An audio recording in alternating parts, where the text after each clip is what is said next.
The wind blew dry and bitter across the dusty Wyoming station, rattling the warped boards beneath Thatcher McRae's boots as he stood silent at the edge of the crowd.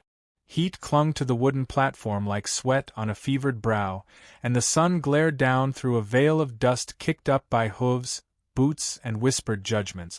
But none of that held his attention. Not the heat, not the murmurs, not the acrid stench of unwashed bodies and horse dung. His eyes were locked on her. She stood near the old freight post, a thin slip of a girl with her wrists bound in rough hemp rope and a leather gag cinched tight across her mouth. She didn't struggle, didn't cry. She simply stared, straight ahead, chin level, shoulders trembling not with fear, but the strain of holding herself upright. Her dress hung in tatters, stained and torn, clinging to skin stretched tight with hunger. But even bound and gagged, there was something unbroken in her stance, like a flame smoldering beneath ash. The sheriff read off the charge. Property of a traveling preacher arrested 2 nights prior for dealing in flesh and fraud under the guise of God.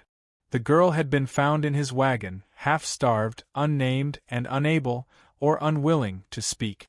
"What's to be done with her?" someone had asked. The sheriff, already done with his conscience, muttered, "She's to be auctioned. Let someone take her off the county's hands." A few men barked laughed. A few others shook their heads. Women turned their faces away. But no one stepped forward. No one except Thatcher. He hadn't spoken in public in near 3 years. Since Mary and their boy had both passed in the same winter fortnight. He had buried them with his own hand. After that, he buried his voice too. Now, when he said, $5, the sound startled even him. The auctioneer blinked. $5 to the man in the brown coat. No one countered. Not one man dared. Sold. He took the reins from the sheriff with a nod, untied her from the post, and helped her climb into his wagon without meeting her eyes. She smelled of sweat and something acrid, fear or rot, he couldn't tell, but she moved with dignity, even gagged, even chained. The ride back to his ranch took an hour, the wagon creaking over sun-baked earth, the grasslands stretching out in silent gold. She didn't try to speak. He didn't try to remove the gag. She sat curled in the corner of the wagon bed like a wounded doe, watchful, but not wild. She stared at him with quiet suspicion. His ranch sat like a lone scar across the prairie, fences held up more by memory than nails, a barn leaning like an old man in prayer, and the house where silence lived in every empty room. He didn't take her inside. Instead, he gestured to the barn loft, where clean straw and a folded quilt waited. She climbed up on her own, never asking, never resisting. He left a basin of water near the ladder and turned away. That night, he couldn't sleep. Her eyes haunted him, dark and wounded, yes, but too proud to beg. She had not wept once. Had not so much as whimpered. Something about that troubled him more than sobbing ever could. The next morning, he found her outside, barefoot, washing the wagon's wheels with a cloth she must have taken from the tack room. Her hands moved slow but precise, as though reclaiming the motion of labor itself. He didn't stop her. He only left a plate of cornbread on the porch rail and watched from a distance as she approached it cautiously, then devoured it in small, trembling bites. By the 4th day, she'd learned the rhythm of the ranch. Feed the chickens. Draw water. Brush the mule. He hadn't asked her to. She hadn't asked to stay. It was all unspoken, like so many things between them. The gag was still there, hanging from the hook in the barn wall.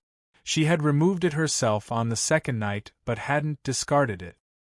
He noticed her fingers brushing over it once, briefly, as though daring herself to believe it no longer had power over her. The townsfolk, of course, noticed. By week's end, when Thatcher hitched up his wagon to collect feed from town, eyes followed him like hawks. Whispers bloomed behind curtained windows and church pews. That rancher bought her like a broodmare. She don't even talk. Probably touched in the head. God knows what he's doing out there, alone with her. He said nothing. He never had much use for talk. But the words followed him back to the ranch like smoke. That evening, he found her sitting on the fence rail, watching the sun dip behind the hills. The light softened her face, turned the bruises to shadows and her eyes to dark, glowing embers. She didn't look at him when he approached. "You don't gotta stay," he said. His voice rasped with disuse. She turned slowly, expression unreadable. He swallowed hard. "But if you do, the barn's yours. Or the house if you prefer. Ain't no shackles here." Her gaze dropped, not in fear, but maybe in disbelief. She nodded once, so faintly it might have been imagined. That night she didn't return to the loft. She sat on the porch instead, her knees drawn to her chest, watching stars unfold across the sky. He handed her a blanket, and for the first time their hands brushed. She didn't flinch. Nor did he pull away. Inside, he sat at the window and watched her breathe beneath the pale moonlight. Still silent, still unnamed, but something in her was stirring, like earth thawing after a cruel frost. In the weeks that followed, they moved around each other like ghosts learning to inhabit their bodies again. He gave her space, never entering a room without knocking, even the barn. She began leaving small things behind in shared spaces. A scarf on the railing, a hairpin near the sink. He noticed. He never touched them. Then one morning, she placed a carved wooden comb on the kitchen table, the one he'd whittled for Mary years ago. It hadn't been used since. She picked it up, turned it in her hands, then looked at him. Really looked. She ran it once through her tangled hair. It snagged. She didn't stop. He watched, heart aching. She wasn't asking. She was choosing. That night, she stood by the well where he found her waiting. In her palm, the gag. She held it up, looked at him, and without a word, dropped it into the dark. The splash echoed like a burial bell. She had no name still. No past she chose to speak of. But in that moment, he saw the woman she was becoming, reborn not by rescue but by resolve. And he knew then, though the world had given her no voice, someday she would speak his name. The sun crept over the prairie with a hush, like it, too, was unsure of its welcome. The mornings had grown gentler since Sadie began moving freely through Thatcher McCrae's house. The barn still held her dreams, those bitter fragments of memory that clung to her skin like soot, but in the daylight she walked the ranch like it belonged to her hands. She fed the hens with quiet care, her fingers scattering seed with a rhythm that had become second nature. Sometimes, when she thought she was alone, she hummed. Just barely. Just enough for the wind to carry the notes away before they became too real. Thatcher noticed. He always did. He never interrupted when she sang. Never drew near. He'd simply pause whatever he was doing and listen, head tilted slightly, as if afraid too much attention might scare the sound away. He had come to understand her without needing explanation.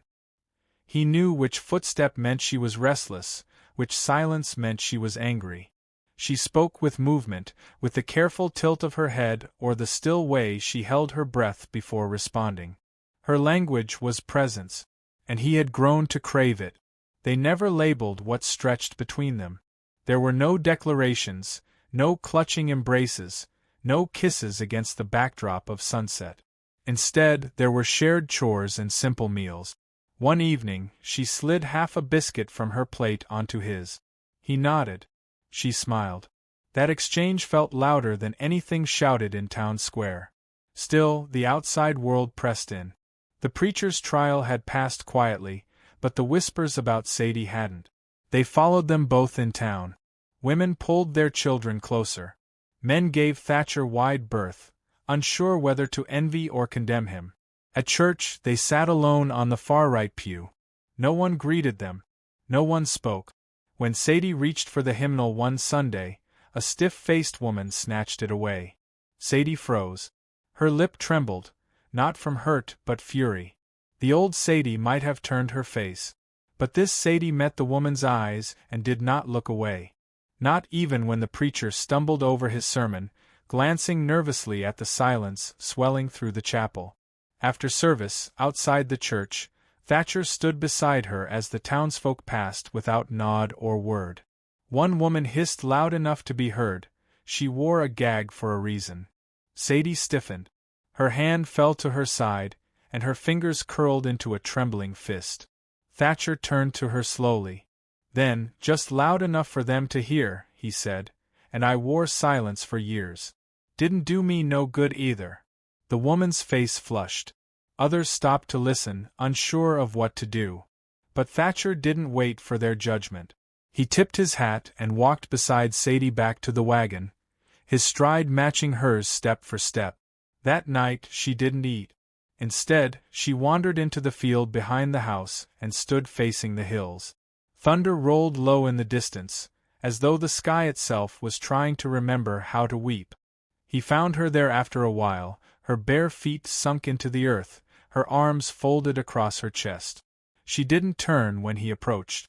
You shouldn't be out here, he said gently. Storm's coming. I'm not afraid of storms, she answered, her voice soft but steady. He stepped closer. You used to be. I used to be afraid of everything, she whispered. Rain began to patter the dry grass, slow at first, then faster, until the sky cracked and water poured like judgment. She turned to him, soaked through, hair plastered to her cheeks. Lightning lit her face in a strange kind of peace. Her hand lifted slowly, reached toward him, and rested against his chest, right over his heart. She looked into his eyes and said it. Thatcher. The name hit him like a strike to the ribs. He had never heard her voice say it. Not in dreams. Not in passing. And now that she did, it felt like the final note of a song that had waited years to end. He didn't kiss her. He didn't need to. Instead, he took her hand in his, rough palm against calloused fingers, and led her back toward the house as the storm swallowed the hills behind them. The next morning, the world felt rinsed clean. The air smelled of wet sage and new beginnings. Sadie stood in the kitchen barefoot, making coffee like she'd done it her whole life. Her hair was damp but combed. The same carved wooden comb lay on the counter beside her. Thatcher leaned against the doorframe, watching her as if witnessing sunrise for the first time. She turned. I'd like to stay, she said plainly. He nodded once, the only kind of answer he knew how to give. They married 2 days later, under the cottonwood tree near the well. No preacher. No guest. Just him, her, and a sky so blue it almost hurt to look at. She wore a simple dress she had stitched herself, nothing fancy, but the lace collar trembled like wings in the breeze.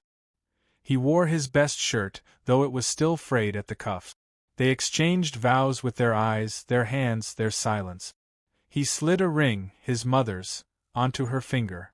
It fit perfectly. Afterward, they shared bread and apple slices beneath the tree. She laughed once when a breeze blew her veil into his face, and he smiled, wide and unguarded, for the first time in years.